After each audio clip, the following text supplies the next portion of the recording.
Muy buenas tardes a todos. Me imagino que van a llegar más estudiantes, pero pensando en los tiempos y considerando que algunos a lo mejor ya comieron, otros que van a tener hambre, pues mejor ya empezamos. Le damos la más cordial bienvenida al doctor Christian Abendroth, que viene desde Alemania a darnos este curso. Ya nada más quiero darles unas noticias. El maestro Constantino ahorita nos va a hacer a favor de leer su semblanza. Pero, bueno, lo que quiero comentarles es que inauguramos ahora aquí el curso, pero el día de mañana el curso va a ser en la sala 1 y 2 del edificio 18. Si alguien tuviera duda, por favor nos avisa con tiempo para indicarles bien en dónde es. De todos modos, les vamos a mandar un comunicado bien especificando bien los lugares donde se va a estar impartiendo hoy en la tarde, en cuanto tengamos la lista de los que se anotaron, y porque van a ser 3 días en diferentes lugares. La mayoría de días, como bien indica la propaganda, que es el 11, 13, 14, 15, 20. Las presentaciones van a ser aquí en el auditorio, pero los días 12, 19 y 21 no va a ser en la aula del edificio, estaba primero programada para el auditorio o sala de juntas del edificio 5, por cuestiones de logística ya se cambió al edificio 18, les vamos a estar avisando con anticipación exactamente dónde va a ser. Creo que todos conocen el edificio 18, pero para los que no, les daremos mayor detalle. Este curso tiene valor curricular, tienen que tener mínimo una asistencia de 80%, y los que están en línea, porque sí sabemos que varios se están conectando, aunque aquí a lo mejor no lo podemos ver, tendrían que mandarnos un mensajito de que están conectados para tomar su asistencia. Todos los demás les pedimos de favor que se aseguren de anotar su nombre como asistentes y pues arrancamos el curso. Muchas gracias. Bienvenido, doctor. Bueno, ahorita el maestro Constantino nos va a leer su semblanza. Muchas gracias.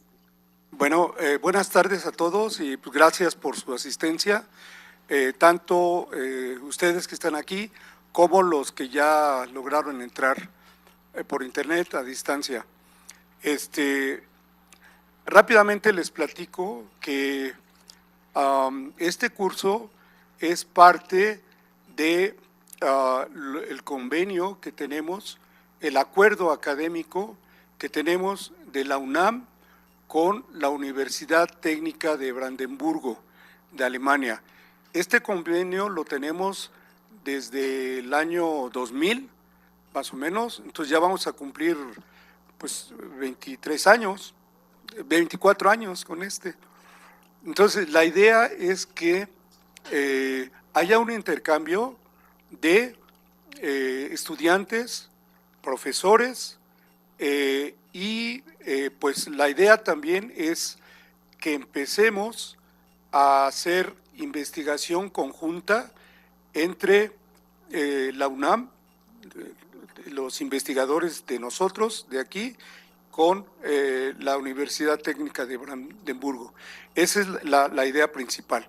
Entonces, este curso es muy importante para nosotros porque, en primer lugar, por el tema que nos va a presentar el doctor Abendroth, y también para platicar sobre la posibilidad de que haya los alumnos interesados con sus tutores, pues que tengamos un intercambio académico, una estancia que para los alumnos de maestría y doctorado, pues tienen el apoyo de nuestro posgrado para hacer una estancia en la Universidad Técnica de Brandenburgo. Bueno, ya la doctora Neftalí les dio las indicaciones de los lugares. Desafortunadamente no conseguimos un espacio continuo por razones de que ya se tenían apartados los sitios. Vamos a estar cambiando de acuerdo a las fechas, ya les comentó la doctora. Bueno, rápidamente, ya para no dejarle la palabra al doctor Abendroth. El doctor Abendroth es un investigador de tiempo completo, muy joven, como lo ven, es de la nueva generación, pero con mucha experiencia. El doctor Christian Abendroth es profesor de tiempo completo en la Universidad Técnica de Brandenburgo.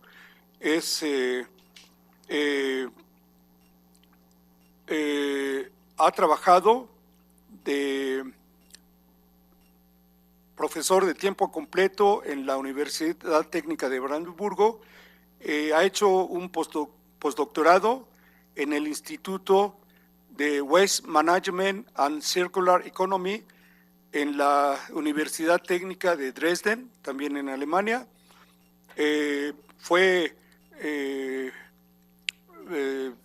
Condujo un proyecto, fue el responsable del área de tecnología anaerobia en el Instituto Robert Boyle de la ciudad de Jena. También ha hecho investigación en energía y bio con hidrógeno, que es ahorita el tema que pues está presente y que algunos de los colegas de profesores, sobre todo en el campo de Juriquilla, están viendo este tema. Entonces la idea es que pues este sea un primer acercamiento para pues hacer actividades futuras.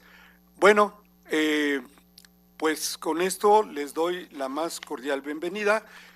Como se mencionó, el doctor también hizo una estancia en España, en Valencia. Entonces él aprendió algo, bueno, español. Sin embargo, pues el curso se va a dar en inglés, ¿sí? Entonces yo los invito a que participen activamente. Pregúntenle en inglés, y si hay alguna cosa que no puedan, lo pueden decir en español y él lo va a atender, pero que sea lo mínimo, ¿sí? El curso va a ser en inglés. Entonces se les va a dar una constancia de asistencia a los alumnos que tengan el 80% de la asistencia, tanto presencial como a distancia. La maestra Marina Pedro, que está atrás, va a ser la encargada de llevar la asistencia todos los días. Entonces, los que estén en línea, como lo dijo la doctora Neftalí, por favor escriban en el chat su nombre para que se les tome la asistencia. También el doctor les va a dejar algunos trabajos, tareas y un cuestionario final para él les dirá cuándo y la manera como lo van a entregar. ¿De acuerdo? No sé si tengan alguna duda, pregunta los asistentes presenciales o los que estén a distancia. Y si no, lo podemos, lo pueden decir al final, si tienen alguna duda, para pues resolverlo si es algo muy esencial. Y los de la distancia pueden escribir sus comentarios o dudas en el chat. Bueno, pues con esto le doy la más cordial bienvenida al doctor Christian Abendroth. Sí, nada más también aclararles la fecha de entrega de los trabajos, el cuestionario y lo que pide el doctor, sería la primera semana de abril más tardar para poder generar sus constancias. No podemos tardarnos más, entonces para que lo tomen en cuenta. No va a ser algo como imposible de resolver, así es que sí les pedimos de favor que sean puntuales con esas tareas. Gracias. Bueno, pues muchas gracias. Empezamos para no quitarle más tiempo al doctor, que el tiempo es muy valioso para ustedes y para el doctor. ¿Ok?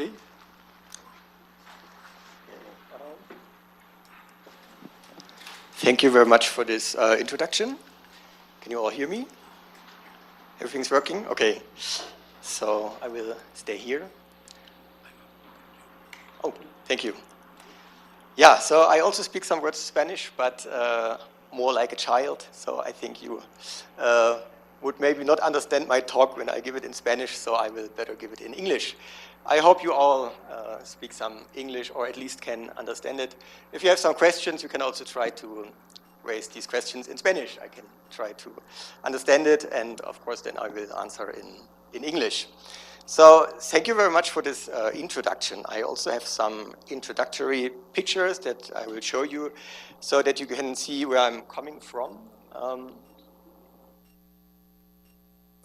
This is the institute where I started my research. It's in Jena, not in Vienna. Many people understand Vienna, but Vienna is in Austria, and Jena is a small city in the center of Germany. And here we have this institute.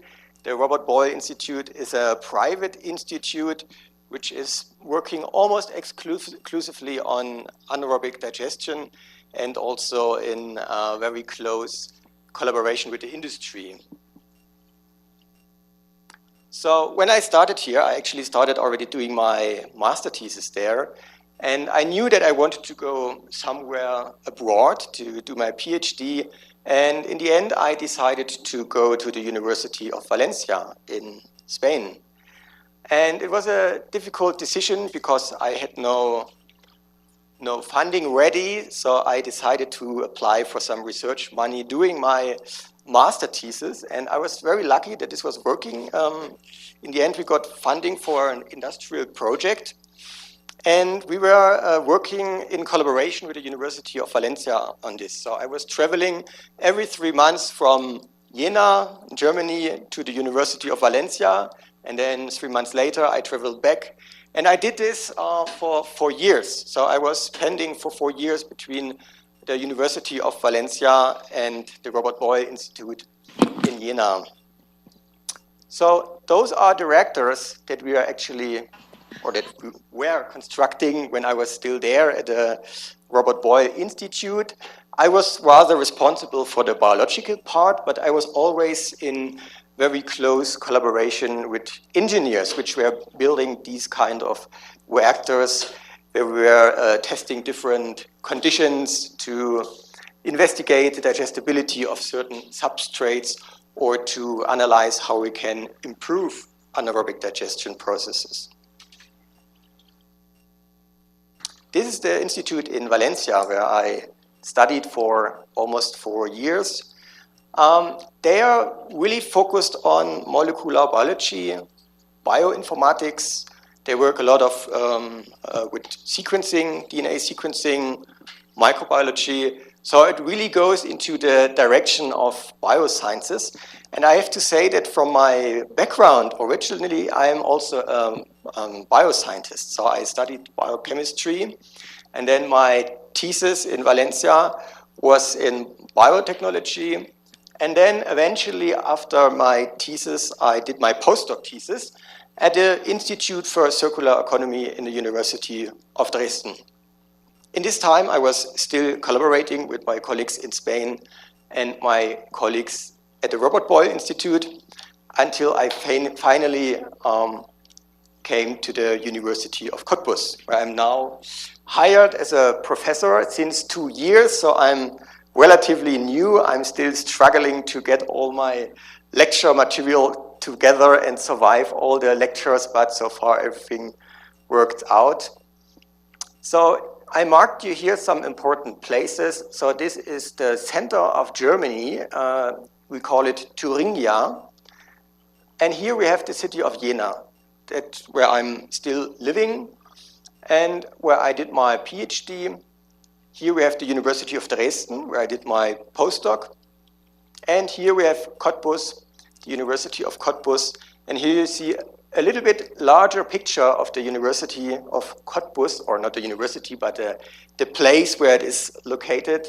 And you see that there are like 2 places. One is in Cottbus, and the other one is in Senftenberg. So originally, those were 2 universities. And now they have been combined to one larger university, which is now the University Cottbus-Senftenberg. Yeah, to close this introduction, I present you here a nice view on the University of Cottbus. Here in the background, you see the campus of the university. And then here in the front, you see the library. So the university is quite proud of this library, which looks a little bit like a spaceship. So it's a really nice place to study. I searched for some information to give you a little bit of insight into what's happening at the BTU Cottbus. So it's a small university compared to other universities in Germany. We have roughly 6,800 students, and many of them are international students. This might be interesting for you if you're planning to come one day to make your PhD here or just for a short stay. We actually have one person here who visited me in Cottbus. Mitzi Lopez was here there for 3 months. And if you have any interest in this, you can talk directly to her and get some first-handed insight how studying at the BTU works. Yeah, we have 6 faculties, and we have 60 study programs in bachelor and master. So I'm from faculty 2, which is from environmental sciences, and I'm actually the study leader for environmental engineering, so the field where you probably feel more comfortable. But we also have faculties which work on mathematics and informational technologies. We have faculty 3, which is on the construction of machines and electrotechniques. Faculty 4 is on sciences for human science. Faculty 5 is about economy, right, and society. And then finally we have faculty 6, which is about architecture and construction of buildings. There are 3 main fields which we are focused on at the BTU Cottbus. So we are interested in energy and decarbonization. We are interested in health science and life sciences. And we are interested in global changes. And all this is connected via artificial intelligence research. So those are the 3 basic columns of the research at the BTU.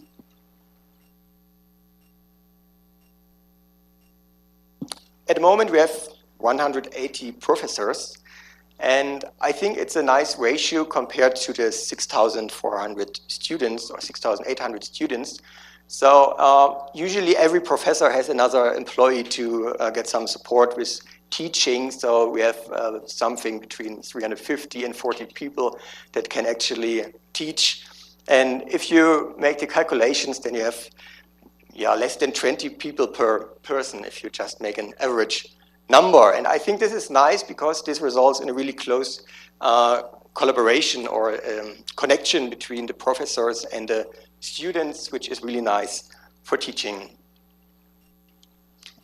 Yeah, and since 2 years now, I'm leader of the chair for circular economy. And I'm somewhere in between of bioengineering and biosciences. I told you in the beginning, I'm originally from my studies a bioscientist, but now I'm actually trying to teach bioengineers at the BTU Cottbus to give them some idea of biology, which is also important for engineering, especially if we talk about anaerobic digestion. So here you see several reaction systems that we constructed at my chair.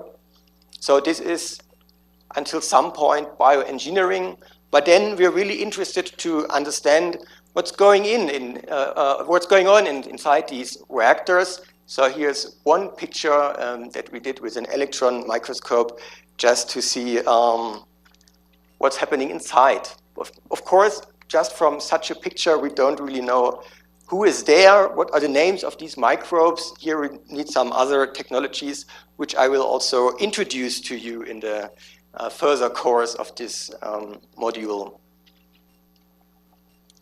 This is our logo now, because when I started my chair, many people contacted me for emission trading or mass flow analysis and many topics which are concerned to circular economy. But with this logo, I wanted to highlight of circular economy. Therefore, we have here this circular symbol with some microbes inside. FG is an abbreviation in German for chair. And KRW stands for circular economy. It's also a German abbreviation. And then below we have circular microbiomes to highlight that we are really interested to understand how microbiomes are involved in circular economy and how we could use them to make the circular economy more round, let's say. Yeah, so far we have some main topics we are working on. We have multi-phase fermentation and multi-stage digestion. I'm not going to explain this reactor now in detail. We'll talk later about technological approaches here. Then we are working on power to gas. Anyone knows what power to gas is? Have you heard about power to gas before? No? Okay, so it's something which is, I would say, quite hot in Germany at the moment, because sometimes we produce too much electricity and then we don't know what to do with it. And it's really difficult to save this energy. And one idea is to do this with power to gas. So we can perform an electrolysis. And when we electrolyze water with this surplus energy, we produce hydrogen and oxygen. But then we don't know what to do with the hydrogen because it's difficult to store.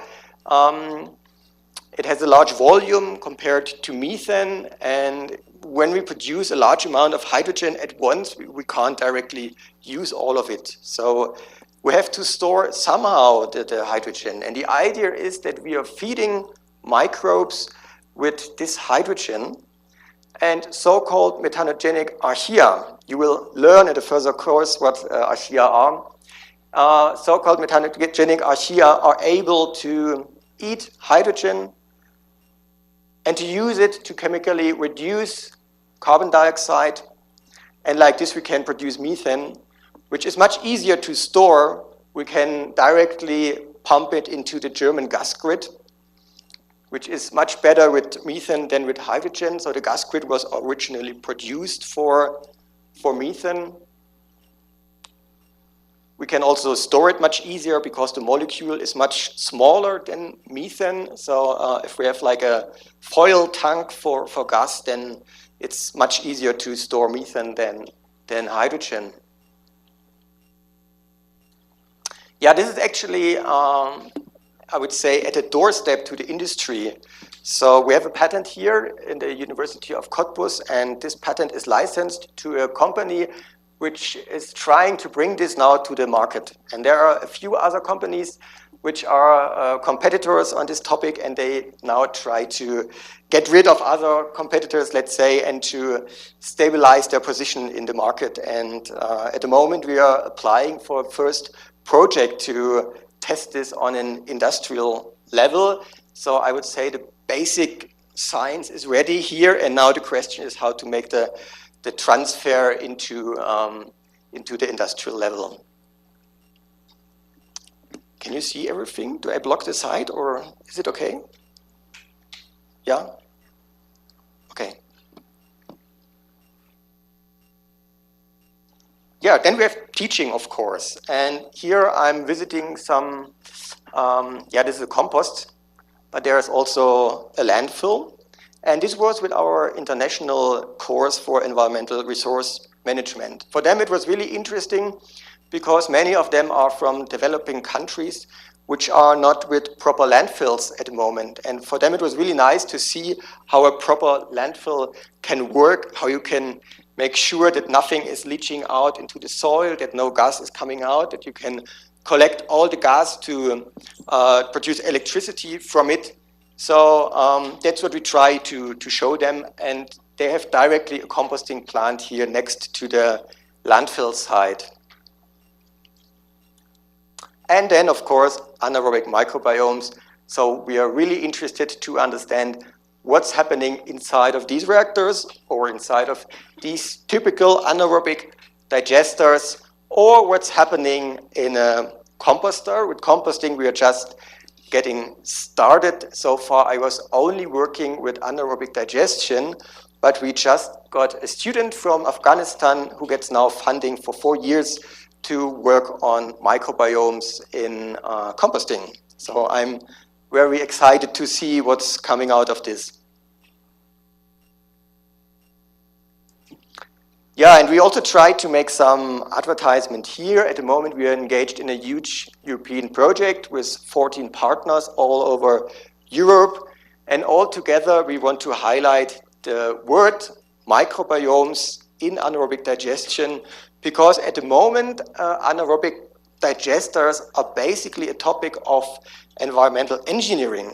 And most of these engineers are concerned about the technical construction of these plants, but they are not really so keen to look deeply inside these reactors to see what's happening on a microbial level and what could be done to improve these digesters.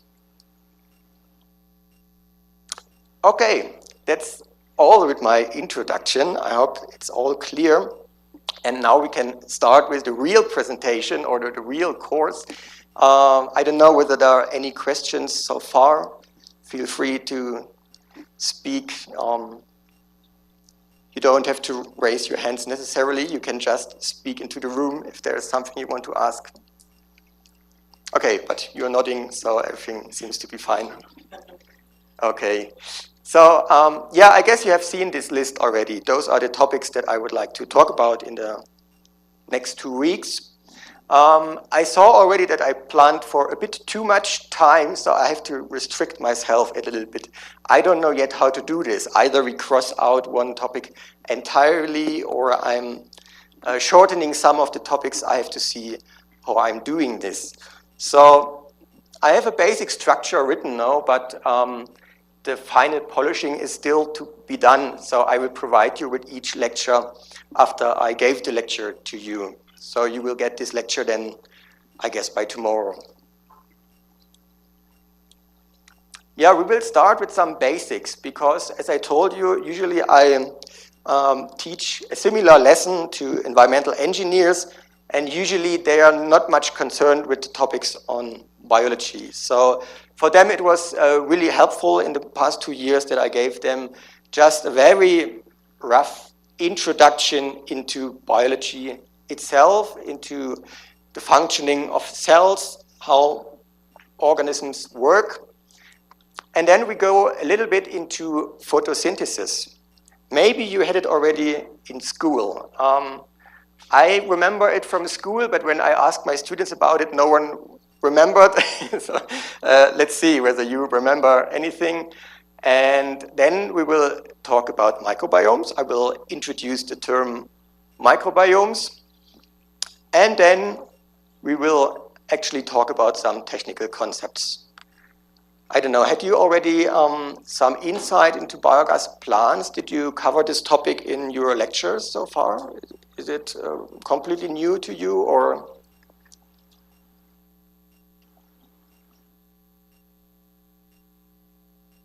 A little bit? So you have a rough idea what this is about? Okay, great. Yeah, so we will go a bit deeper into the technical concept here. And then we will talk also a little bit about biochemistry of anaerobic digestion. Of course, you could fill a whole course just with biochemistry, and I'm not going to do this. So I really give you a short summary of things that are important to understand what's happening in anaerobic digesters. Well, and once we covered these basic information, then we're actually coming to the things that I work on. I included also my personal research from my PhD when it comes to taxonomic profiles. In my PhD, I was collecting a lot of sludge of different biogas plants, and then I was extracting the DNA, sequencing everything, and then I was comparing the taxonomic profiles with the chemical parameters that we had in these plants. So I will give you an insight into this. Then we will also talk a bit about proteomics. Maybe you have heard about proteomics. It's about the proteins that we have in anaerobic digesters, which are really important to understand the functioning of anaerobic microbiomes, because on the taxonomic level, we basically get an insight about who is there, but we are not entirely sure what they are doing. And with proteomics, we can get some insight into what the microbes are actually doing there.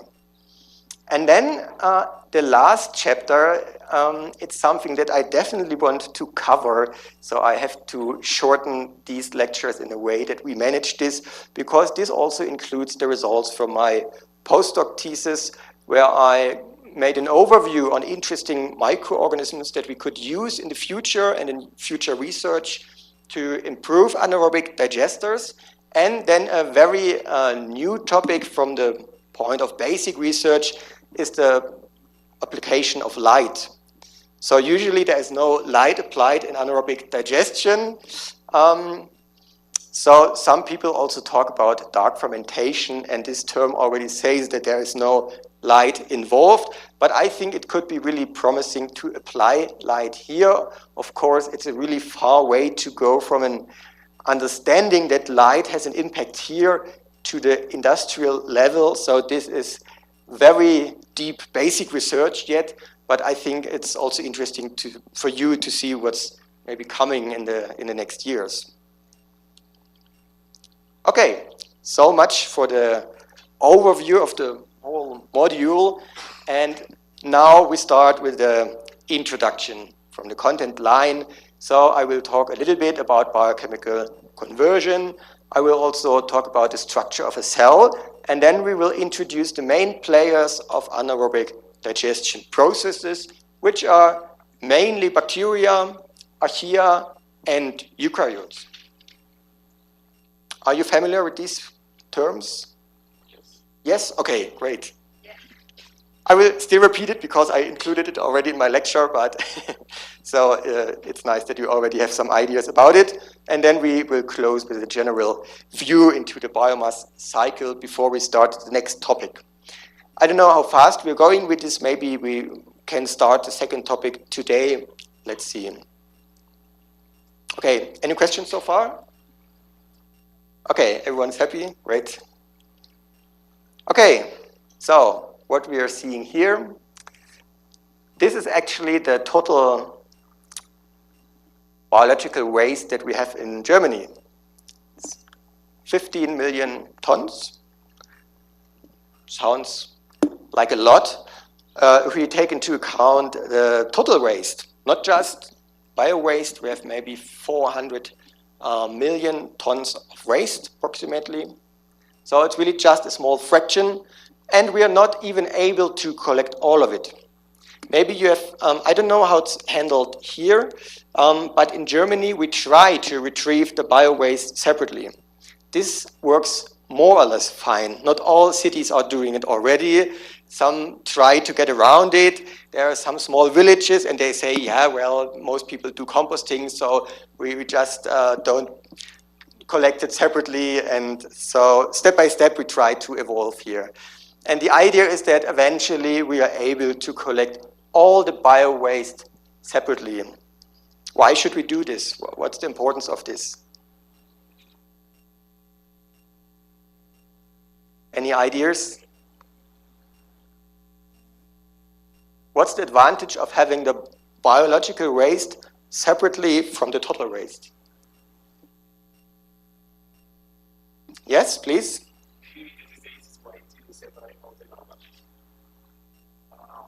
It's really easy to manage. You have to separate the organic garbage. Yeah. I don't know, it's cheaper. It makes it really complicated that far. So you mean that the further treatment is easier with the separate fractions? Yes, this would be true. It's some additional effort though. So to get it separated, you really have to motivate all the people to participate in this. But then once you have it separate, then you can treat it much easier. Any other ideas why this could be helpful?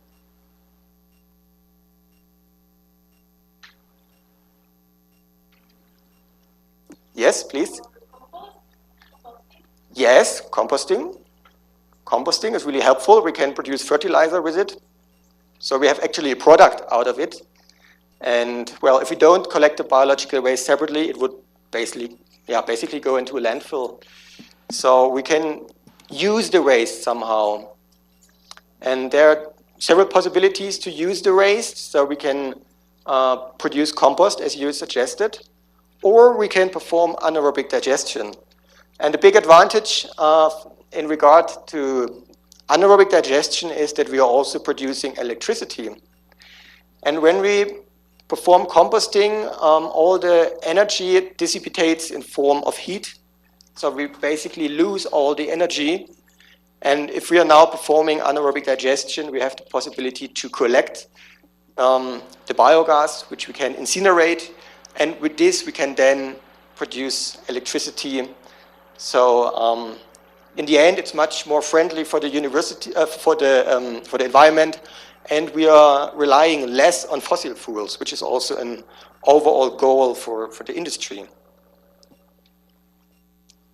Yeah, as I said, we have 15 million tons. It's a small fraction of the waste. And so far, most of it is used for composting. So it would be nice if we put all of it into a biogas plant.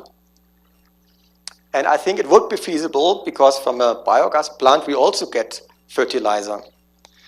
We basically digest everything which is carbon.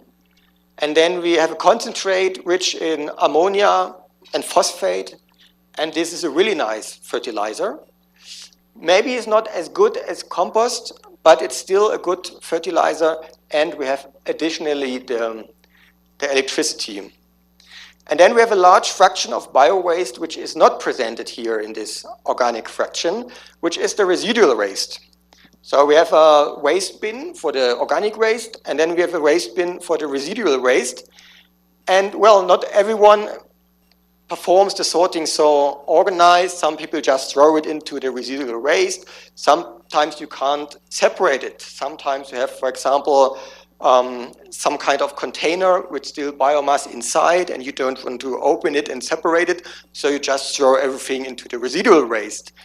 And in the end, we have a certain fraction of bio-waste in the residual fraction. I don't know how high it is, but we are trying now to also develop specialized systems which are able to industrially sort this residual waste to gain an organic fraction that we can then throw into our biogas plant.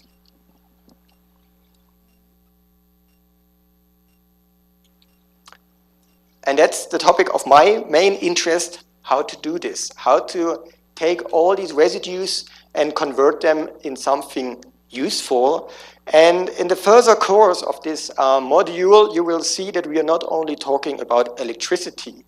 So far, electricity is the main interest of people that are performing anaerobic digestion. But in research, there are already thousands of articles where people highlight the possibility to produce other things that are also important for the industry, especially organic acids. Organic acids are really expensive and valuable for the chemical fine industries. And then also hydrogen. It's also possible to produce hydrogen on a biological level. Oh, now we lost our presentation. Someone knows what's happening. Oh, it's back. Perfect. Well, and this brings us already to biochemistry. What has biochemistry to do with all of this? The most simple answer, which is maybe not 100% correct, but it's very general, we can say that we have a substance A, and we want to produce a substance B, and for this we need an organism.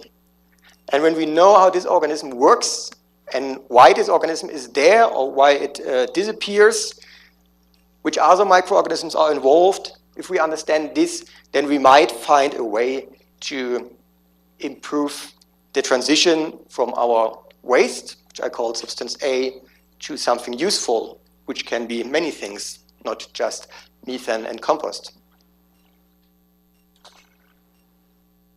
So we can define that biochemistry is the study of chemical processes in living organisms or the study of the metabolism. We have a big problem here because it's not so easy to eat waste. Not for us and also not for the microorganisms. We could imagine that the microorganisms like the waste much more than we do, but this is not always the case. There are some substances which also the microorganisms cannot digest.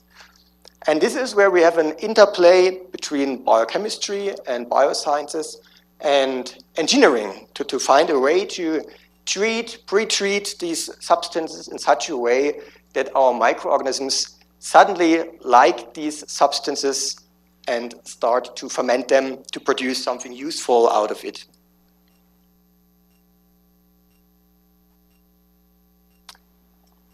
So sometimes biology needs help, and here are some terms which you certainly know, like biotechnology, biochemical conversion, biorefinery, bioeconomy. Those are terms which are deeply investigated at the moment, so you can already find hundreds of articles about it. And I will focus not too much on the technical level. I know that's what you probably would like to hear most, but I think it's really good to get a small taste of biochemistry as an environmental engineer as well. And I will promise to make it as simple as possible so that you can follow it even without any pre-knowledge on biology. So the focus is on biochemistry, molecular biology, and microbiology, but always in regard to environmental engineering. And here we will start with a simple question: what is a prokaryote? Anyone knows what a prokaryote is?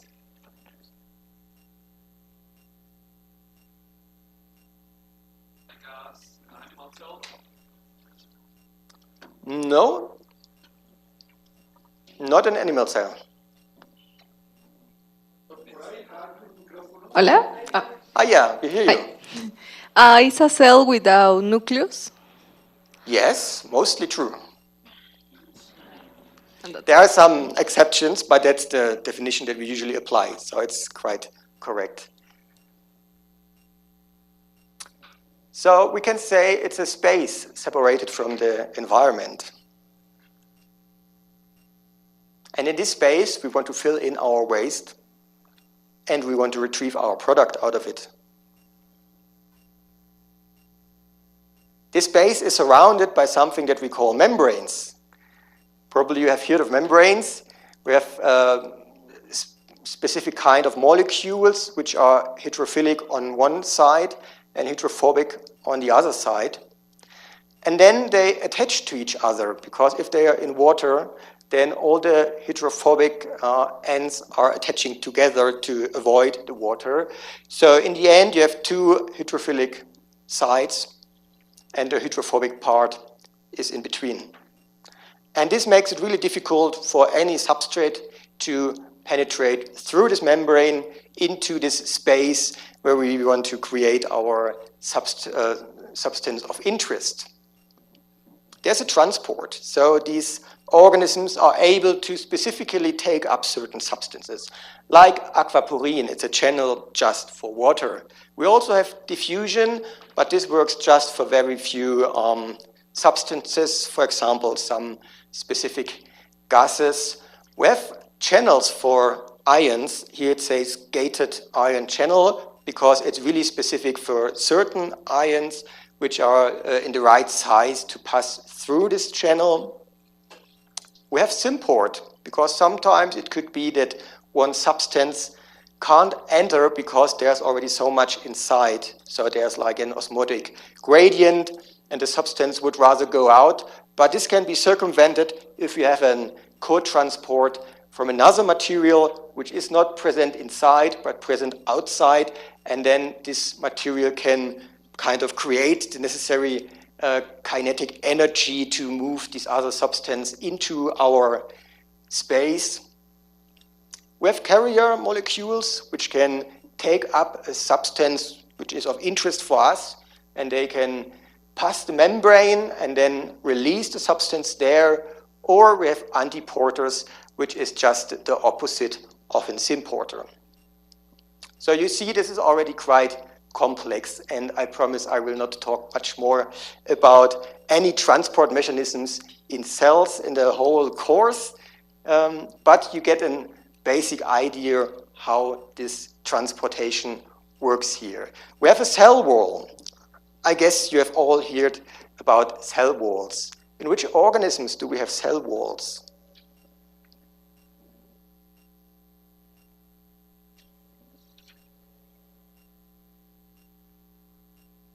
Any ideas?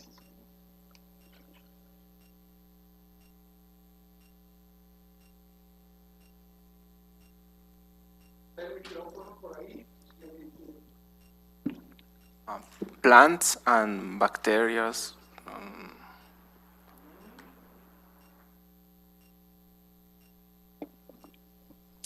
That's right. So plants have always a cell wall, and bacteria usually also. And then we also have fungi. Okay. So those are the basic cells that we know which have a cell wall. That's a cell wall. It sounds quite complicated. Again, I promise I'm not going very deeply into this because it will not help us much for the further course of this module. I will just, for the completeness, mention that this exists. Here you see so-called gram-positive bacteria and gram-negative bacteria. Maybe you have heard of this gram-negative and gram-positive. It's just based on a certain coloring substance. We can put it on the microbes, and either they are colorful, then they are gram-positive bacteria, or they don't react, then they are gram-negative bacteria. It's just one way to cluster all of this. I've seen that you have made a photo. It's not necessary. I mean, you can do it, but I will provide the lecture eventually, so you will all get it. Yeah, and then here we have the fungi. The plant cell is missing here, so this was just one figure that I found. And yeah, usually when someone looks at this without ever thinking about the cell wall before, he's quite confused, or might be quite confused from all these words, but actually they are not that complicated. I will just explain a few of them. For example, the teichuronic acids. Teichuronic acid sounds really complicated, and probably it's difficult to remember the term teichuronic, but teichos comes from the Greek word wall. So you can say it's basically an acid which is in the wall of organisms. Sounds pretty simple in the end. Or we have peptidoglycan. Maybe you have heard of peptidoglycan before. They are also known as murein, also a strange term again, but then if you translate the word murus, it stands for wall again. So another wall substance that we have in our walls. Yeah, and the peptidoglycan is a combination of peptides and polysaccharides. So glycan is a polysaccharide, and peptide is usually a combination of a maximum of 8 amino acids. And if you have more than 8 amino acids connected, then you already have a protein. So we have some kind of acids in these walls. We have polysaccharides, we have peptides. We have also substances which are purely carbohydrates, polysaccharides like the glucan. It's very, very similar to the glucose, and actually it's just a polymer made out of many glucose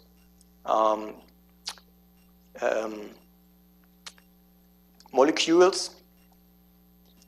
Then we have the chitin. I think you all have heard about the chitin. Where do we find the chitin?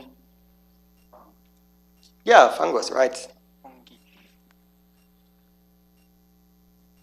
So that's all. So I'm not going deeper into this. Why is this important for us? I think it's just important to know that we have relatively complex polymers which are sometimes inside. And on one hand, they help the cells in order to have a specific transport, to have an individual behavior, to interact in a really individual way with other microorganisms, also for communication and so on. Therefore, we have so complicated and organism-specific cell walls and membranes. But then for us, it's really important that some of these polymers, which are implemented into these walls, are really difficult to degrade. So like chitin, for example, or lignin. You all know lignin from plants. So if you put lignin into a biogas plant, there will very likely nothing happen, or very little. So you get very little biogas out of timber or wood. So this is again a point where we come to environmental engineering. So we need technologies to somehow crush these molecules to make them small and accessible for the microbes involved. Okay, now we know what's surrounding our prokaryote, but then there's something inside. For example, the DNA. I guess you all know DNA, and yeah, the DNA is the basic information storage from all life, not only prokaryotes, but all life that exists, uses DNA to carry information. And usually this information is so specific that we can distinguish different organisms just by reading their DNA. Then we have RNA. Anyone remembers what RNA was?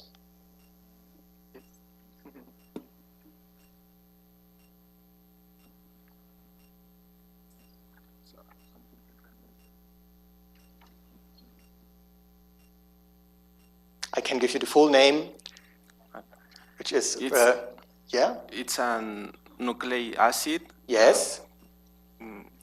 What is it good for? One cadena. Well, of one chain. Single-stranded, yes, right. What else? Why do we need it? Is the DNA not enough? Yes, please. Yeah, that's right. Perfect. So there's a process called transcription. This is when the cell is reading the DNA, and then it tries to translate the DNA into RNA. And the RNA can then be used to produce the proteins, but RNA can more. So this is the basic school knowledge, that we use these RNAs to produce proteins. But then if we go into research, we find strange articles like this one, where we have an RNA, which is a really strange structure. And this is like a motor unit for a packaging system inside the cell. So sometimes we have quite unusual behavior for the RNA, but mostly the cell is using it to translate information from the DNA into proteins that can be used by the cell or implemented in the structure of the cell. Then we have the ribosomes. What are the ribosomes for?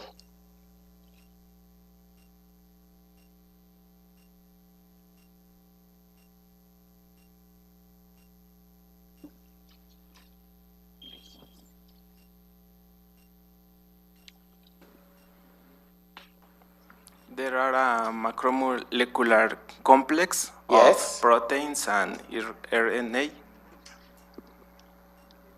Yeah, that's right. And what do they do? These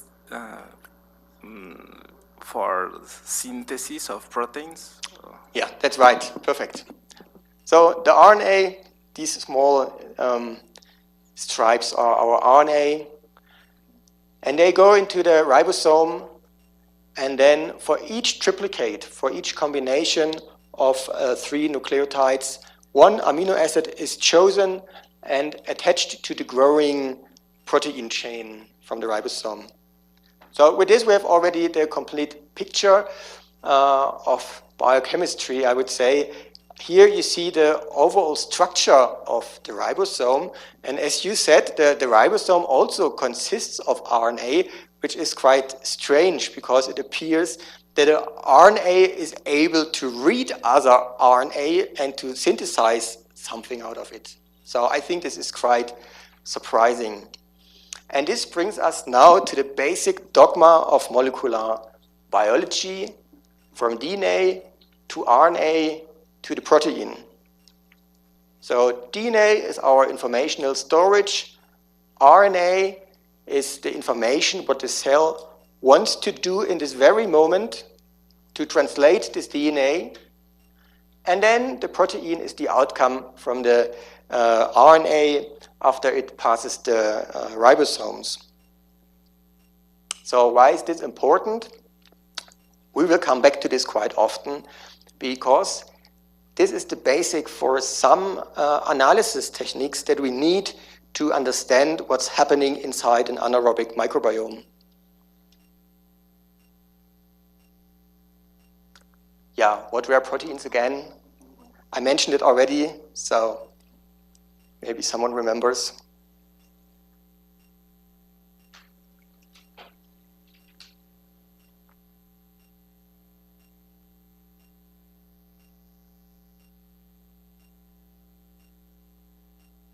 Yes? The union of more than 8 amino acids. Yes, that's right. Perfect. So 8 amino acids is one peptide, and several peptides can form one protein. Or when the peptide grows longer, then we also get the protein. Yeah, here I explain it again, but we just talked about it. This is just for you when I provide later on the file for you. And here you see the chemical structure of an amino acid. So you have basically an amino group. Then you have this carboxy group. And then in the middle you have one carbon atom, which is connected to a residual substance, which makes the amino acid specific. So we have kind of 20 different residues, which results then in 20 different amino acids that we can use to code our protein, let's say.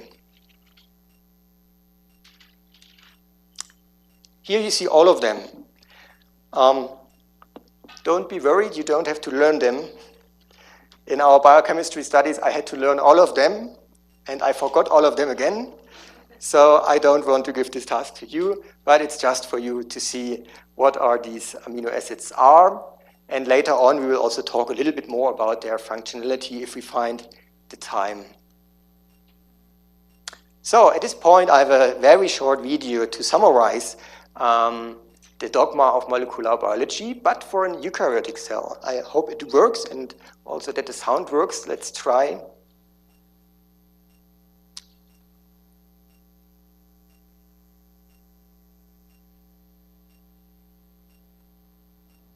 Here is a cell, the basic unit of all living tissue.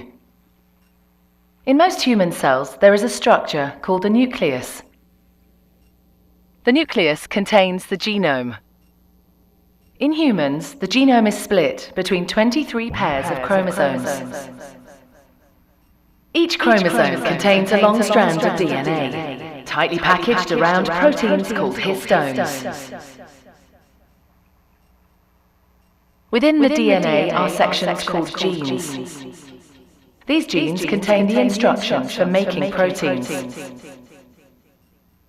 When a gene is switched on, an enzyme called RNA polymerase attaches to the start of the gene. It moves along the DNA, making a strand of messenger RNA out of free bases in the nucleus.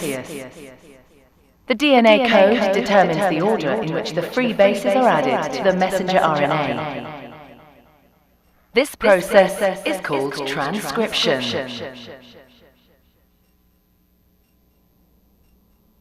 Before the messenger RNA can be used as a template for the production of proteins, it needs to be processed. This involves removing and adding sections of RNA. The messenger RNA then moves out of the nucleus into the cytoplasm.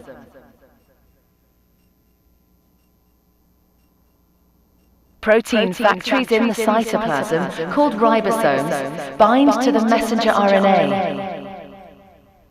The ribosome reads the code in the messenger RNA to produce a chain made up of amino acids. There are 20 different types of amino acids. Transfer RNA molecules carry the amino acids to the ribosome. The messenger RNA is read 3 bases at a time. As each triplet is read, a transfer RNA delivers the corresponding amino acid. This is added to a growing chain of amino acids. Once the last amino acid has been added, the chain folds into a complex 3D shape to form the protein.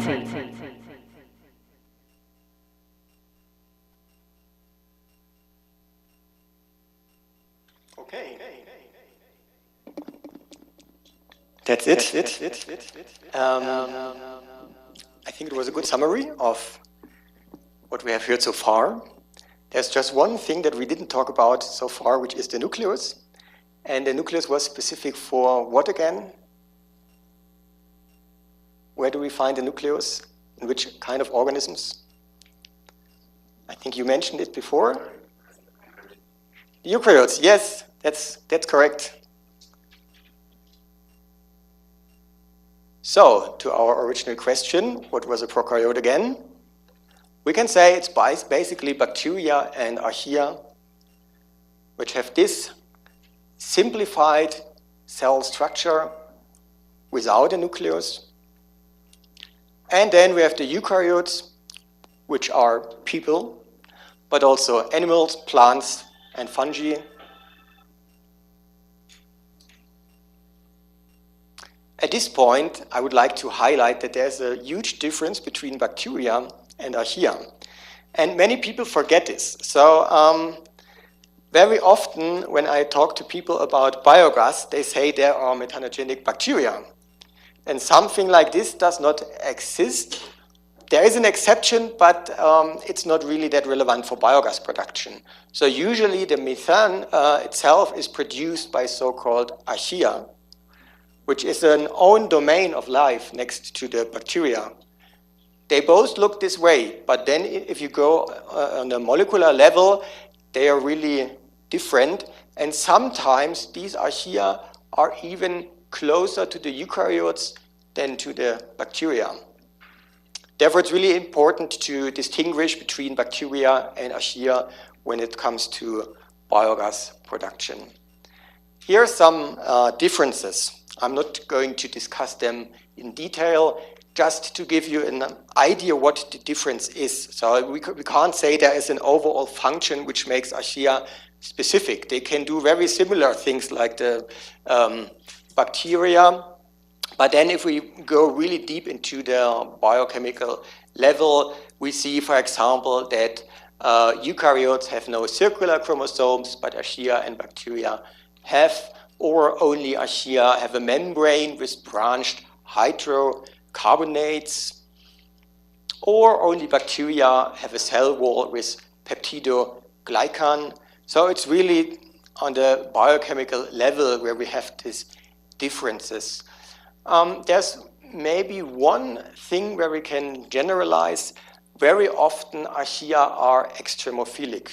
So very often they are able to survive in strange environments with a lot of salt or really high temperatures, or they can produce the methane, which is at the bottom of the energetic feasibility for life in general.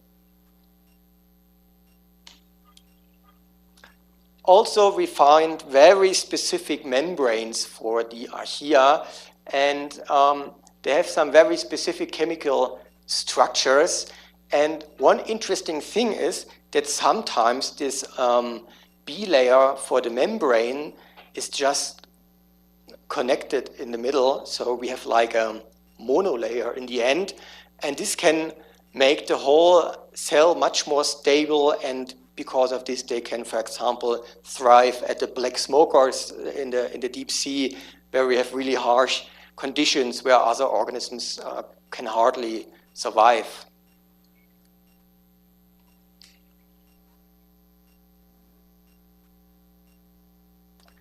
there is this tree of life. Maybe you have heard about the tree of life. It's something that we build on the similarity of organisms. We have the beginning with LUCA. Maybe you have heard about LUCA. LUCA stands for Last Universal Common Ancestor. And since then, outgoing from this cell, based on the theory of evolution, the rest of life evolved. And very early, around 3.5 billion years ago, we have already a big branch between archaea and bacteria. Then everything is branching further and further, but you see that from the archaea, the eukaryotes are branching out. And that's why the eukaryotes sometimes are closer to archaea than bacteria, and sometimes is the other way around. Therefore, it's really important to distinguish archaea from bacteria and eukaryotes, although they look under the microscope very similar to the bacteria. So here we have now a eukaryotic cell. What would you say, what kind of organism could this be? To which organism could this cell belong?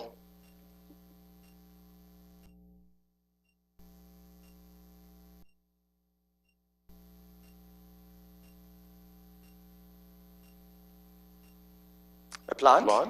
Why?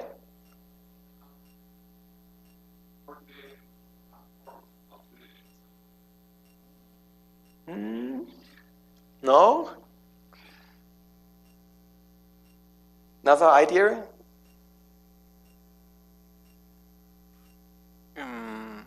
It's an animal cell. Yes, that's right. So what would we need to make a plant cell out of this?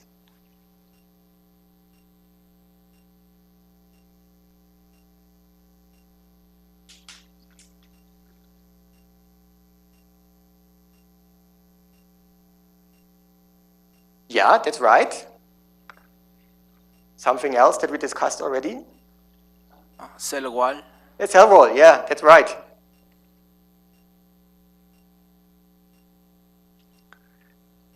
So here you see the cell wall of plants. Again, I don't want to go really deep into the details here. I just show it shortly, but I think it's important to understand the structure of a cell wall in order to know what to do to destroy it, to make it accessible for us. So we have actually different levels here. We have the plasma membrane, then we have a primary cell wall, and then the so-called middle lamella. Again, we have some very specific molecules inside, like the pectin, for example. It's also a polysaccharide. Or we have cellulose. I guess you all are aware on cellulose. Here it becomes already difficult to degrade. So cellulose is not the best substrate for biogas plants, but still sometimes we use microcrystalline cellulose for anaerobic digestion experiments. And this shows the importance of a targeted destruction of these materials. Once we have it in very small molecules, then the organisms can swallow it and digest it. But then when we have a complex fiber, which is maybe even interlinked with lignin from trees, then it's really difficult to degrade this. We have glycan. It's another polymer, mainly made from monosaccharides. Yeah, those are the main components of our cell wall. And this sounds very basic, but I found a recent article that was really interesting from 2018. And they were investigating, based on a chemical level, cross-linking between hemicellulose and lignin. So they highlight this here. You see that there's a connection between both polymers. Here they also gave a chemical structure, and this makes it really difficult to degrade this in anaerobic digestion. So if it would be just the cellulose, we could probably somehow degrade it, but then we somehow have to dissolve this chemical binding in order to separate the lignin from the cellulose to make it accessible for our biogas plants.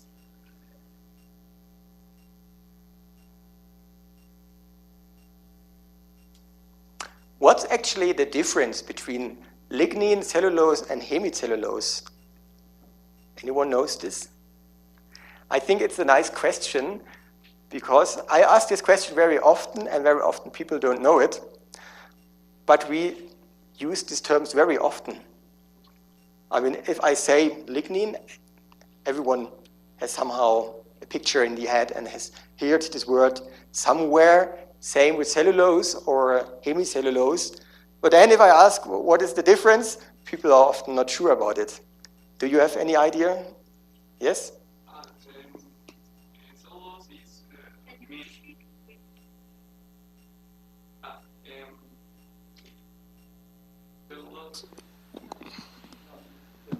Bueno, yeah. Cellulose is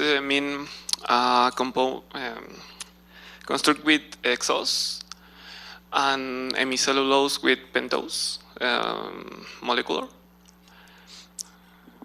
Again, please. Yes, the cellulose is built with the exose sugar. Kind of exose sugar, and the hemicellulose is built with the pentose. Yes, pentose sugar. Not entirely, but there are different. It's a more heterogeneous substance. That's right. Okay. Thanks. Great. So one nice answer already. Are there any other ideas?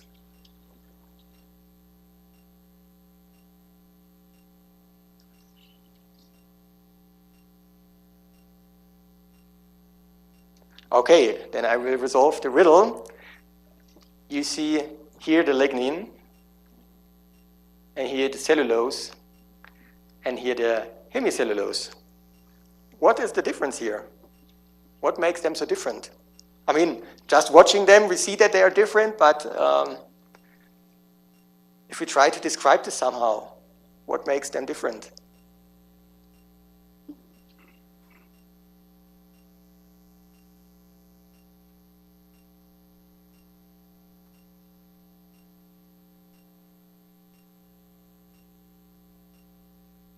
No idea?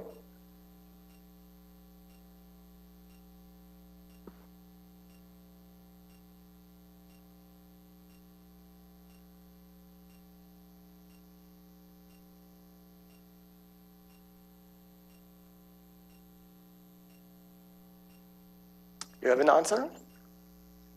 You have an answer? No?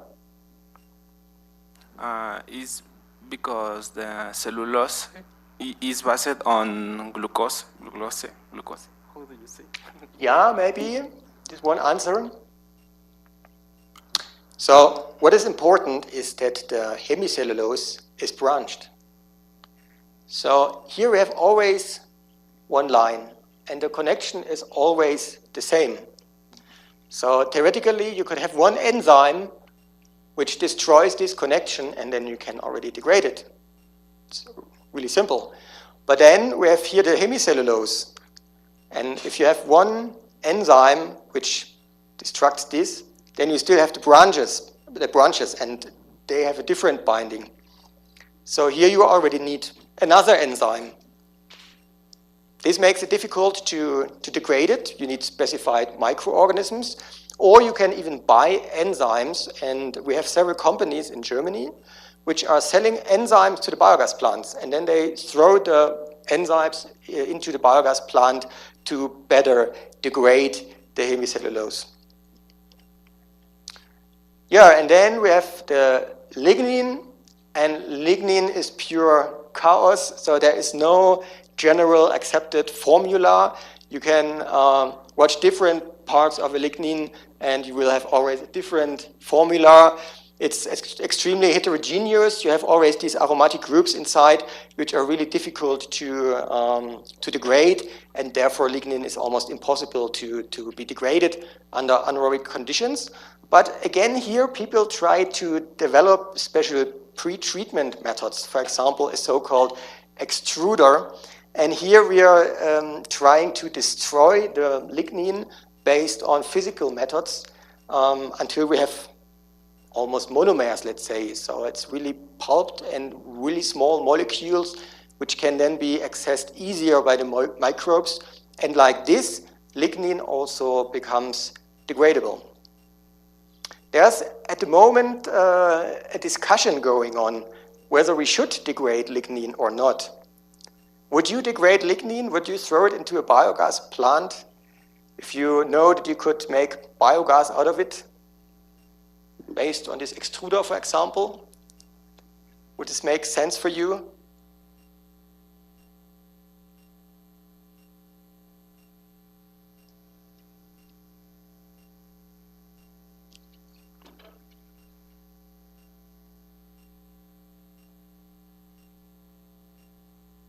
Yes or no, or maybe?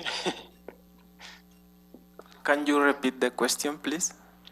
So if we have this extruder, and this extruder allows us to pretreat the lignin to make it accessible for biogas plants, would it make sense for you to use it as a substrate for a biogas plant? Yes? You say yes? Other opinions? It's like a sugarcane.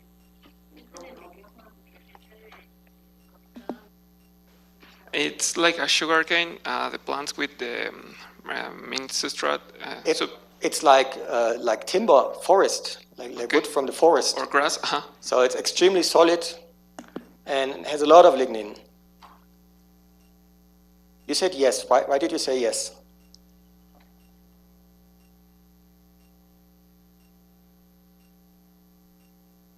Yeah?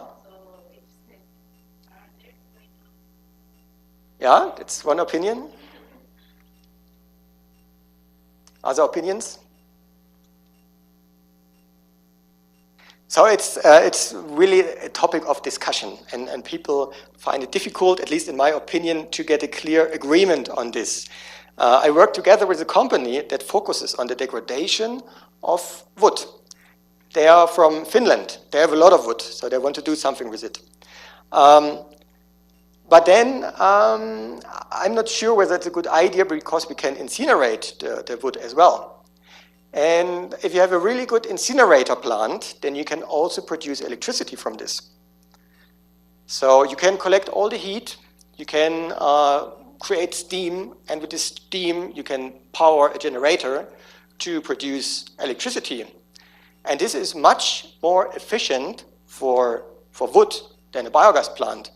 Because in a biogas plant, if I'm lucky, I can degrade 50 or 60%. So I have like 40% of my substrate, which leaves the biogas plant again. I need a lot of energy to steer it, to move it through my biogas plant. And in the end, I just put it as compost in the soil. So this is not that efficient. But yeah, then there are other people who say that if we just incinerate it, that we are somehow losing the concept of circularity. Because we incinerate everything, then we have the ash, and we also have the fumes, which might be toxic. So it's maybe not the best way. And if we put it into a biogas plant, we have at least a material use, because then we still have a compost next to the electricity. And according to the hierarchy in circularity, we always want to have a material use before we produce electricity. So electricity is the last option, basically. Well, it's a question where we have no answer. People are still offering it. There are companies, some incinerate it, some throw it into biogas plants, and we need more arguments and more discussion about this topic to fully resolve it. So which time do we have? Okay, we have still half an hour. Yeah. yeah, here I gave some information on what we just discussed, just for later for you when you get the slides. So we have then further helpers for the biochemical conversion, because usually we talk about bacteria and archaea. If you read any research articles about microbiomes in biogas plant, I would say 95% are talking about bacteria and archaea, just based on my stomach feeling. I didn't make any statistics on this.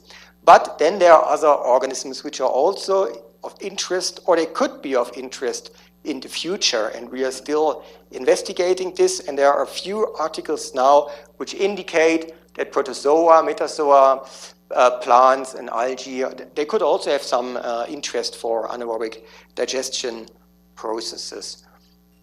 Yeah, what is a protozoan?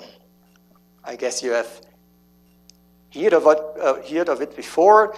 Sometimes we call it primordial animals. So those are animals that we regard as very old animals, and usually they just consist of a few cells. So very often those are microorganisms, like the one that you see here.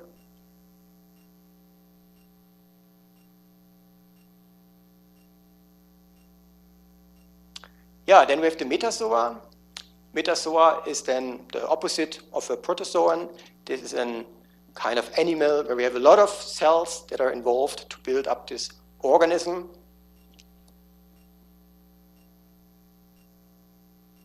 Like these animals, for example.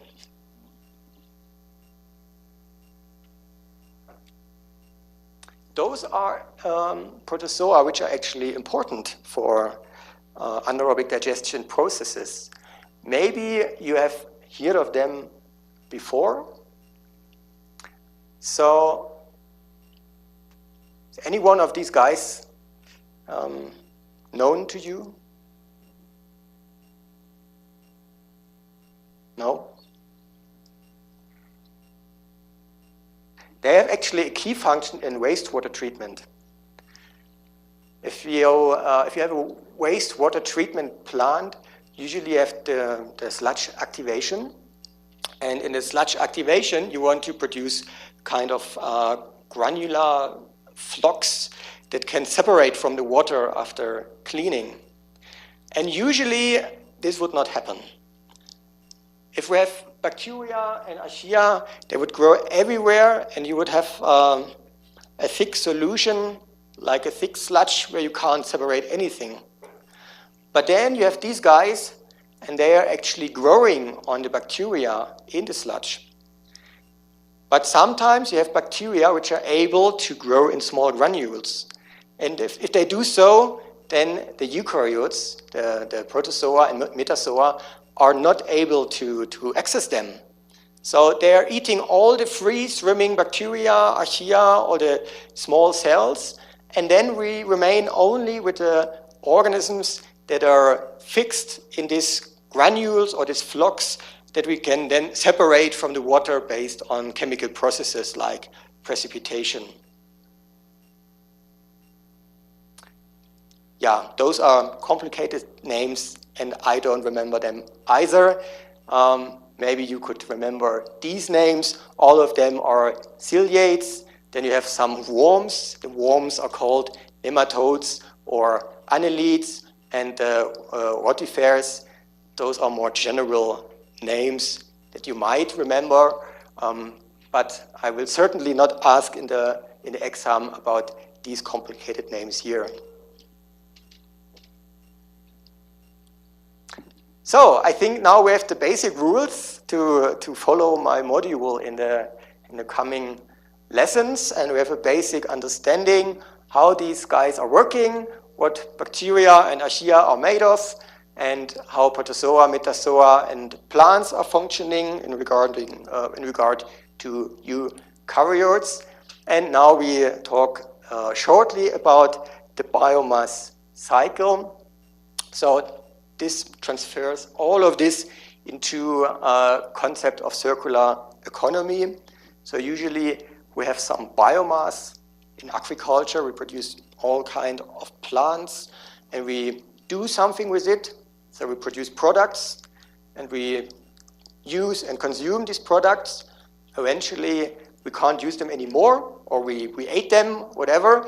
And then we would like to still do something with it. So we don't want to throw everything on the landfill. So we need certain concepts of recycling and reuse in order to get this into a circular concept again. For example, to use residues as fertilizer for the production of plant material. We can make this more and more complicated. Here's just an example. We can even make it more complicated. In this example, we have here the plants, and we have a cow, so we also produce biomass from animals. Then we have factories. They process all of this to products that we can use, and then we try to transform this into minerals that we can use, into electricity, or even heat that we can use. So those are at the moment the best usage scenarios for biomass.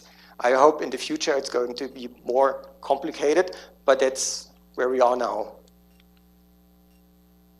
So what do we get from it? In the end, we have maybe new recyclables. This is still part of research, maybe slowly approaching already the industry.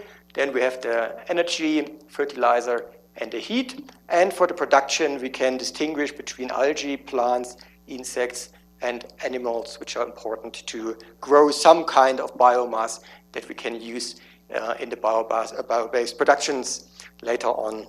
And in this module, we will very much focus on this wet arrow. And we will start from this right now. Here is a very short summary what we have here now. So we talked about the basic structure of the cells, which you should remember for the coming lectures. We learned about the different domains of life, and here I highlighted the difference of archaea to bacteria, which is really important for the coming lectures. We also talked a bit about eukaryotes. In the coming lecture, we will talk hardly about eukaryotes, but then in the very last lecture, we will take this topic up again. Then we talked about plants, algae as primary producers of biomass in regard to this circular way, or this way of circular thinking. And we also highlighted the problems in the degradation of lignin, also in regard to hemicellulose and cellulose, but the last two are somehow still accessible for biogas plants. And for the lignin, we need really heavy treatment. And then we have this discussion about whether we really should throw lignin into a biogas plant or not. We also heard about some representatives of the protozoa, which are really important for wastewater treatment. This is actually the reason that we have this formation of flocks at all. Without them, water treatment would not be possible, at least not in the way as we know it. And then we highlighted in this circle of biomass the possibility to recycle and reuse biomass. And we will focus in the coming lectures especially on this in regard to anaerobic digestion. So with this we are done. We still have 25 minutes, so I think we can already start the next presentation. I provided the presentation, so can we open it, please? Thank you. Do you have any questions so far? Anything was unclear? Could you follow everything? Okay, great. So we will wait a minute until we have the, there it is already.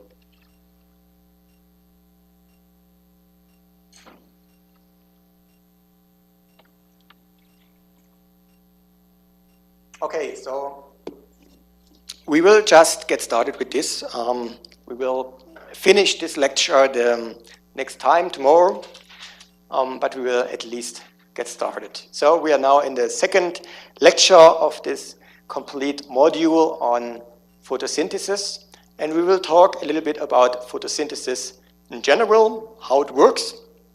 Then we will talk about so-called C4 plants and CAM plants. Have you heard about them? There's a really famous C4 plant which is used a lot here in Mexico. It's corn. This is one of the best examples for a C4 plant. But we will talk about it in detail to explain you how it works. And then we will also get a taste how photosynthesis might be relevant for circular economy. So where's actually the connection between photosynthesis and waste management? So one importance is the mineralization of waste so that we can create or produce an extract of minerals which we can use to produce crops and to grow biomass again. We have the possibility to use carbon dioxide, which is one of the main substrates for plants. You know this already. We have the possibility to use waste as a substrate for very specific organisms to produce actually something which is not just energy or heat. We can use it, for example, to grow microalgae for the production of certain pharmaceuticals.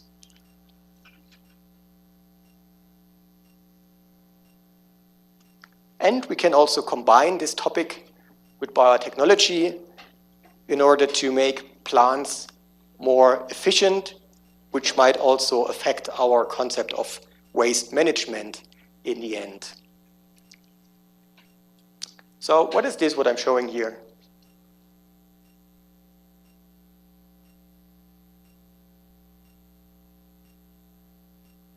It's a plant.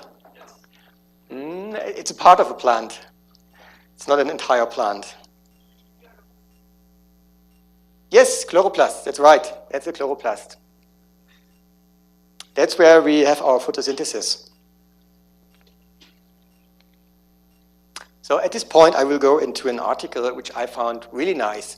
I mean, photosynthesis is already investigated really well, and we find it in many school books. But I found this article, and I think they summarize the concept of photosynthesis really nice. So I recommend it to you. And here you see a first scheme of Johnson et al. That's the author of this article. What photosynthesis is actually about. So here we start. Here we have our sunlight, and we want to use the sunlight somehow to retrieve energy and eventually biomass. So what is happening here? What's this process?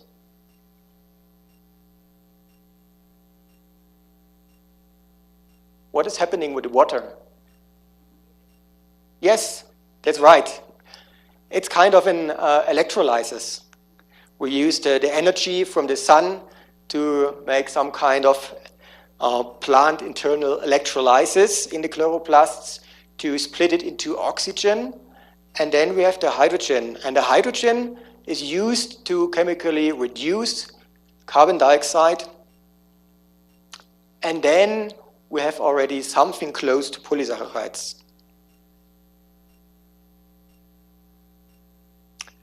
In the first place, the plant wants to use this to build up its biomass to grow. But eventually they also need energy, so they are also degrading this biomass eventually. So they produce hydrogen again. They are also using oxygen for this. So they perform a kind of respiration to produce electricity or energy in a chemical way conserved that they can use it. And then they also dissipate heat.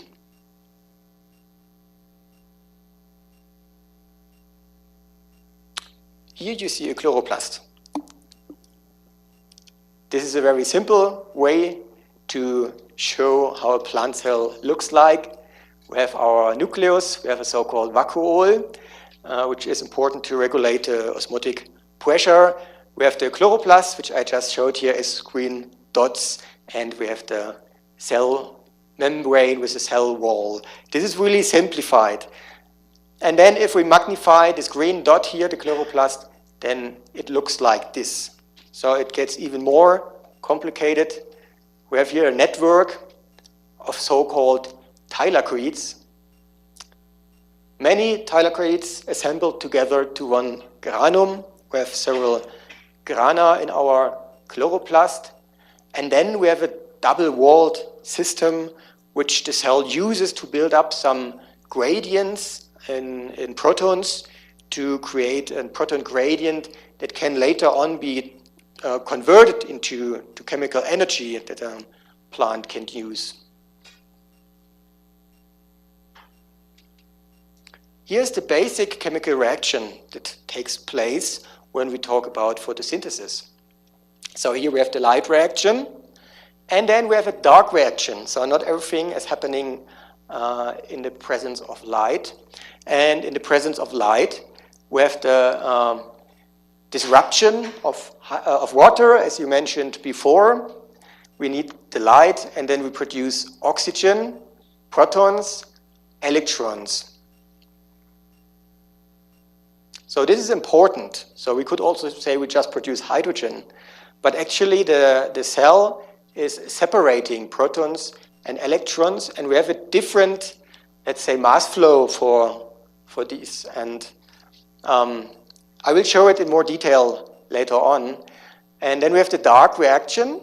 Here we are using the carbon dioxide, which the plant is taking up eventually, and it uses protons and electrons to chemically reduce the carbon dioxide to produce this minimal polysaccharide, which is then later on used to produce more biomass. We have here this delta G. Do you know what a delta G is? Yeah, I think it's more familiar to you than to me, as you're all engineers. Still, I wanted to show it in a really simple way. So you can show it with these two balls. And when this ball falls down, it is doing it freely. So there's like potential energy, which can be converted in kinetic energy. And this happens on itself when delta G is negatively. And then if we want to lift up this ball, then we have to apply actively energy to the system, and then the delta G is positive. Okay, now it's going to be step by step a bit more complicated. So here we see again the chloroplast, and we see the thylakoids inside.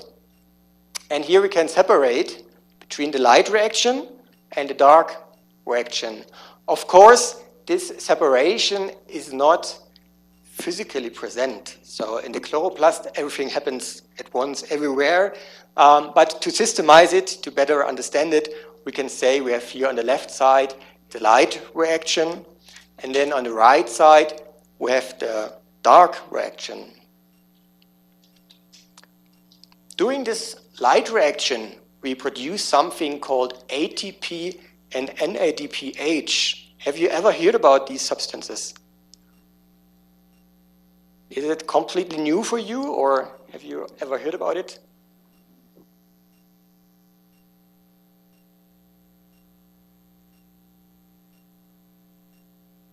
Okay, so I have the feeling you have seen it, but you can't completely comprehend what's behind it. Okay, we will discuss some of these terms, and we will start with the ATP. ATP is the way how life is using energy. This is the full name. It's really long, and you don't have to remember it.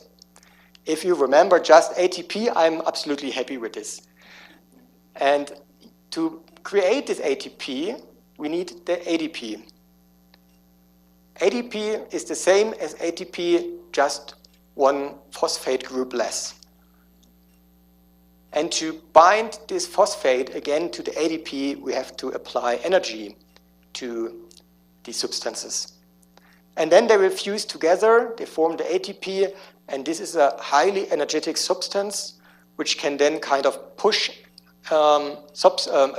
processes in the cell which are in need of energy. This is seen here. So here we have the ATP, and then the phosphate separates again from the ATP. The electricity or the energy gets free and can then be used to power all kinds of reactions which wouldn't take place otherwise. Then we have the NADPH. The name is even more horrible, and you don't have to remember it either. I will not read it now. We just remember it as NADPH. And this is a bigger molecule which is needed as a kind of transport vehicle for protons and electrons. If you remember this formula, we have here the release of protons and electrons, and they can be transported to any kind of chemical reaction using this NADPH.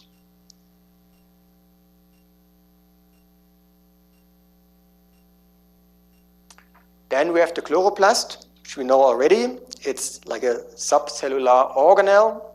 This is a bit easier to comprehend. And then we have the stroma. It's basically the liquid which is filling the chloroplast. I know this is difficult to understand or to remember if you never worked on biochemistry, but I encourage you to do so, because in the further course of the lecture we will talk at multiple positions about ATP and NADPH. So therefore it's really important that you remember these terms. So then we have the light reaction which takes place in the thylakoids, and then the dark reaction is focused on the so-called Calvin cycle. We will see the Calvin cycle in a moment. It's like a complex chain reaction that takes place over and over again in order to enrich biomass, to produce biomass. So I will show this later, and now we want to see in more detail what is actually happening inside the thylakoids. So I think everyone is now a bit overwhelmed from this drawing. It's quite complicated. But again, it's important because in anaerobic digestion, we will also talk about electron transport chains. So those are kind of, there are universal reactions involved which are taking place in the photosynthesis, but also otherwhere. So I think it's good to get introduced in some biochemical concepts.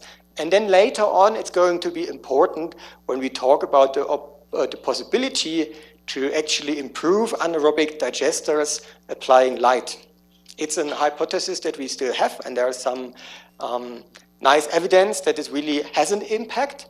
And to understand why we believe so, we need to understand what's happening here.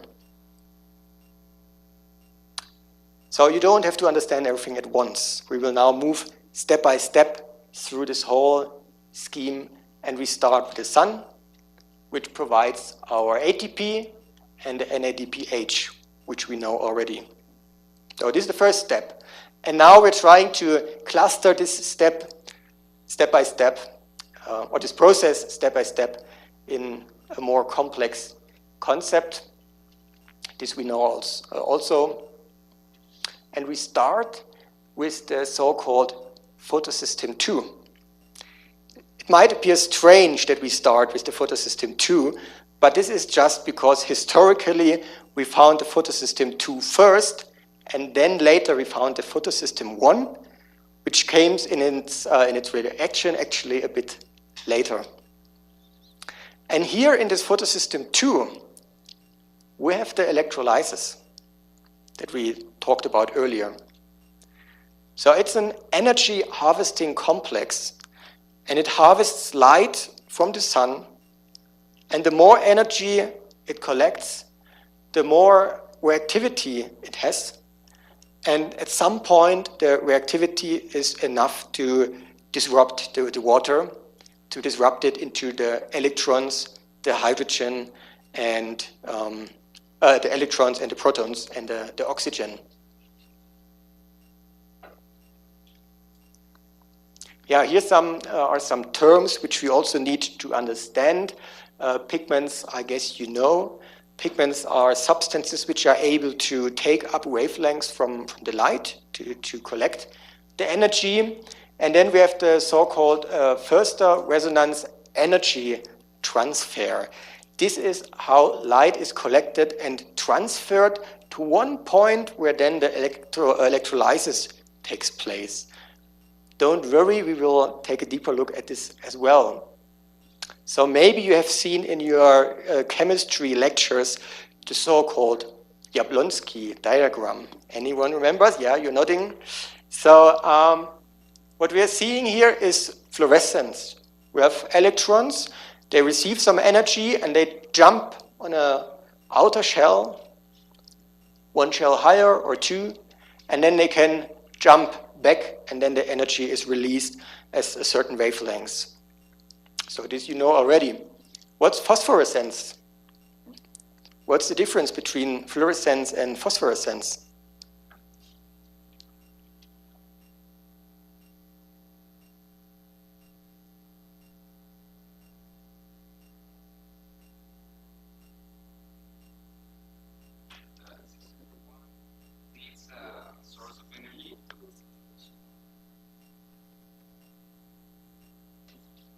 No, both need energy, both are glowing processes, both can glow in the dark.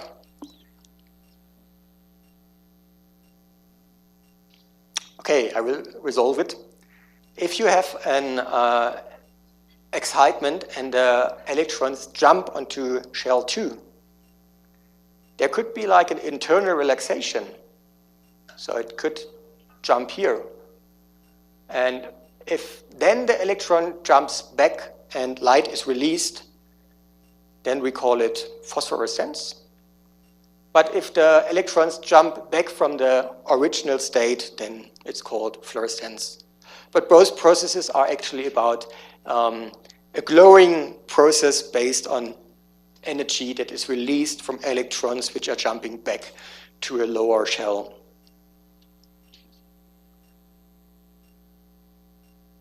You can also show it with the Bohr model. So here we have our electron surrounding the nucleus, and then the electron is excited, jumps back, jumps on the outer shell, and then eventually it jumps back to release some energy in form of wavelengths. You can show it also like this. So here have you the lower shell, and this is in an excited state, and you can actually lower the electron to transfer the energy on another electron, which you have here, so that this jumps up again. And here we are already talking about the energy transfer. So what we usually know is that the electron jumps up, jumps back, and then light is released. But we could have a radiation-free transfer of the electron from here to the acceptor, and then it jumps back there, and energy or the light is released there.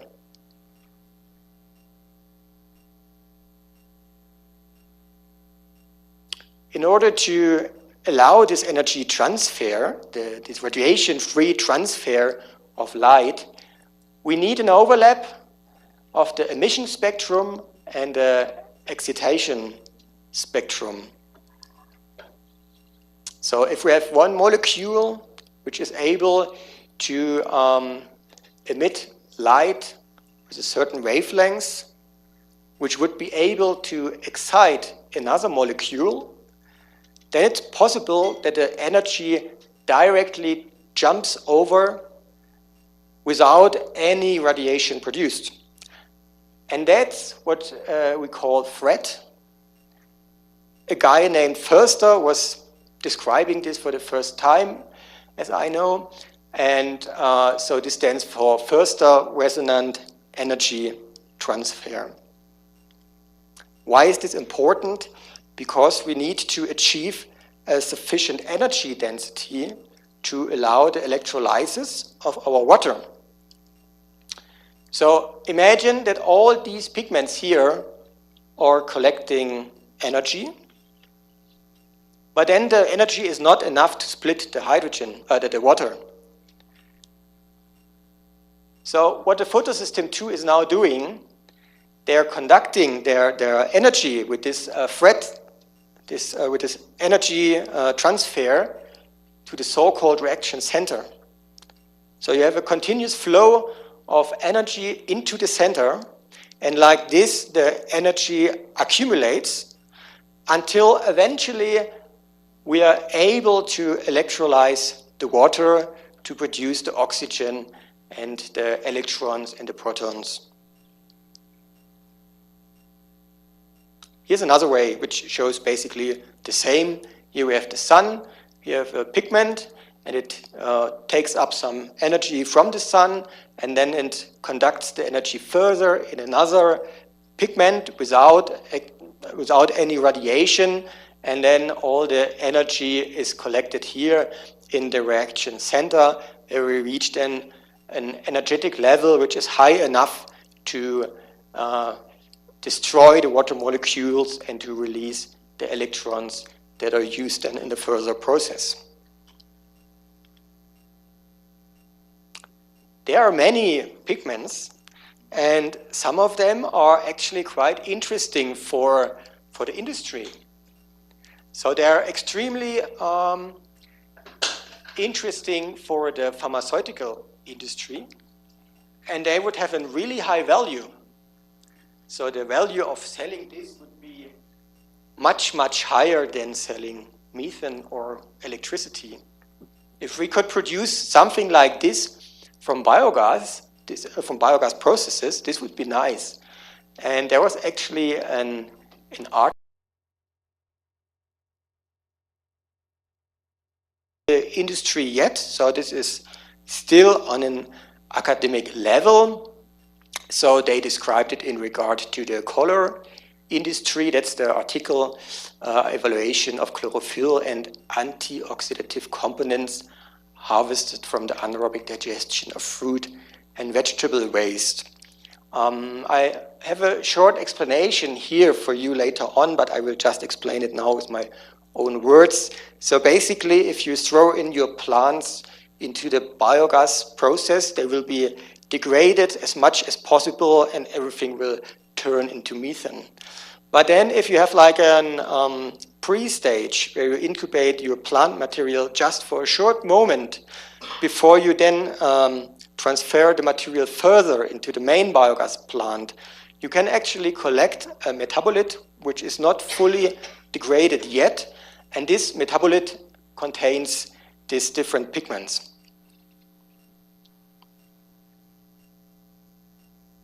So this is an interesting side story. And why do we actually have so many pigments? Why don't we have just one pigment for the photosynthesis?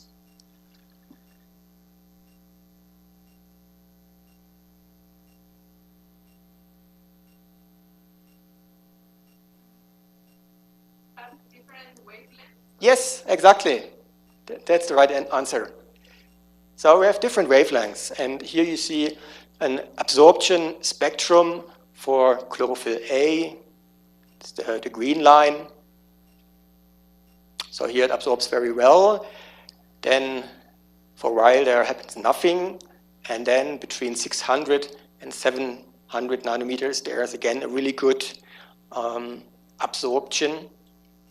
Then we have the blue line, which is chlorophyll B, and the yellow line, which is beta-carotenoids. And you see they are all a bit shifted. So the more pigments we have, the wider is the range of wavelengths that we actually can collect.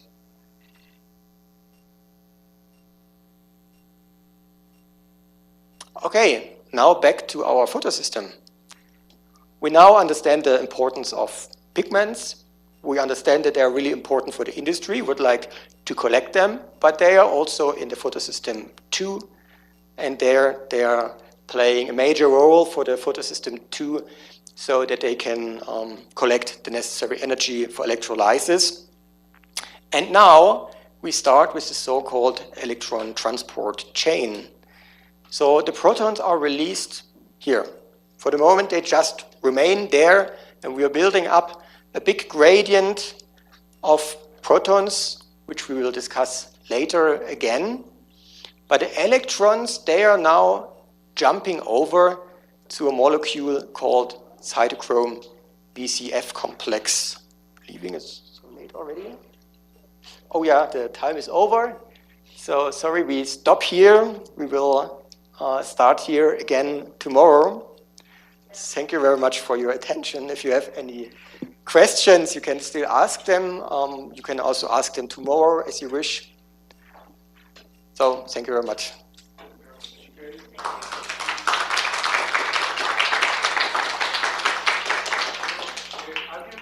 Gracias al profesor.